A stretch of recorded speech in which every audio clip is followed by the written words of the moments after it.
गीता जी के तीसरे अध्याय का तीसरा श्लोक संस्कृत में इस प्रकार: लोके अस्मिन् द्विविधा निष्ठा पुरा प्रोक्ता मया नघ, ज्ञान योगेन सांख्यानां कर्म योगेन योगिनां। भगवान श्री कृष्ण ने संस्कृत में इस प्रकार अर्जुन को बोला कि हे अर्जुन, मैंने दो प्रकार की निष्ठा बतलाई है। एक है सांख्य योग, जो ज्ञान मार्ग से उसका प्रादुर्भाव हुआ है, उसी पर चलते हैं सांख्य योगी। और दूसरे जो योगी लोग हैं, कर्म के पथ को अपनाते हैं। इसको आनंद गीता आनंद अमृत में इस प्रकार बदलती है: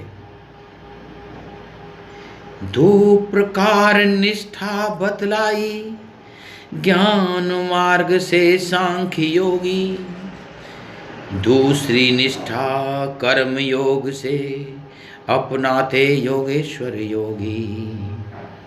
कर्म योग से, जिसे योगेश्वर श्री कृष्ण भी अपनाते हैं और योगी भी अपनाते हैं, कर्म से निरपेक्ष भाव से कर्म दूसरी निष्ठा का नाम है। इसका तात्पर्य आज के युग में भी संसार में जागते रहने के लिए दो मार्ग बतलाए गए।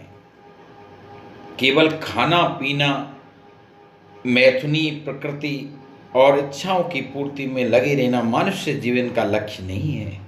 मनुष्य जीवन ईश्वर ने कुछ आपको विशिष्ट दिया है। पशु पक्षी हमेशा कीड़े मकोड़े एक ही तरह से संसार में जीते हैं। अगर मनुष्य होकर भी मनुष्य पशु पक्षियों की तरह अपना जीवन जीता है तो वो ठीक नहीं। जागने के भगवान श्री कृष्ण ने दो मार्ग बतलाए हैं।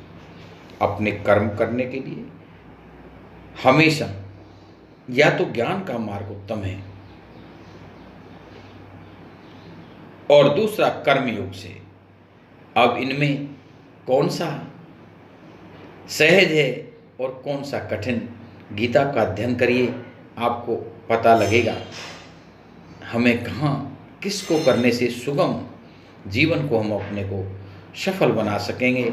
जय श्री कृष्ण, जय श्री गीता जी।